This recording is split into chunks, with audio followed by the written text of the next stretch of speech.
Hello সবাইকে। তো আজ তোমাদের সঙ্গে একটা স্পেশাল জিনিস শেয়ার করব আমাদের ছাদ বাগানের। তো যেটা আমি দেখে তো একদম আই অ্যাম অবাক। তোমরা দেখে কেমন ফিল করবে সেটাও তোমরা জানিও। তো আমার এই 2 বছরের ছাদ বাগান, তোমরা সবাই জানো আমার বিয়ের পর ছাদ বাগান। আর আমার বিয়ের প্রথম আমার বর আমাকে পদ্ম ফুলের বীজ ফ্লিপকার্ট থেকে অর্ডার দিয়ে কিনে দিয়েছিল।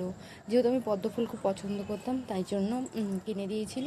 তো আমি ভেবেছিলাম যে ঠিক আছে, কোনো ব্যাপার না। রিভিউ দেখেও তো ভেবেছিলাম যে না, হবে না কিছু।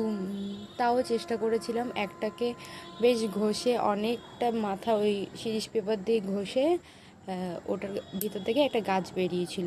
তো তোমরা যারা যারা আমার ভিডিও দেখো তারা তো দেখেইছো যে আমার পদ্ম গাছটা কত হেলদি একটা পদ্ম গাছ ছিল। আগের বছরও বেশ অনেক হেলদি ছিল, কিন্তু এবছর একটা কড়ি আলটিমেটলি দাঁড়িয়েছে।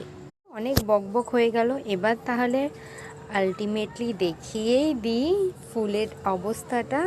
তো এই দেখো কত সুন্দর একটা কড়ি দাঁড়িয়েছে আর কত বড় হয়েছে। আমি ভেবেছিলাম হয়তো এই এত রোদে বাঁচবে না, শুকিয়ে যাবে, যেমন আর কি আগের দুটো হয়েছিল, এখানেও দুটো ছিল, তো এখানে দুটো ওরকম শুকিয়ে গেছিলো। তো আমি এটাও ভেবেছিলাম তাই যে এটাও দাঁড়াবে না, কিন্তু এটা কিন্তু দাঁড়িয়েছে। আর দেখো লুকটা দেখো খালি, কত সুন্দর লাগছে। এরকম নিজের ছাদে যদি এরকম আর কি হয়, দেখো কতটাই না খুশি লাগে। দেখো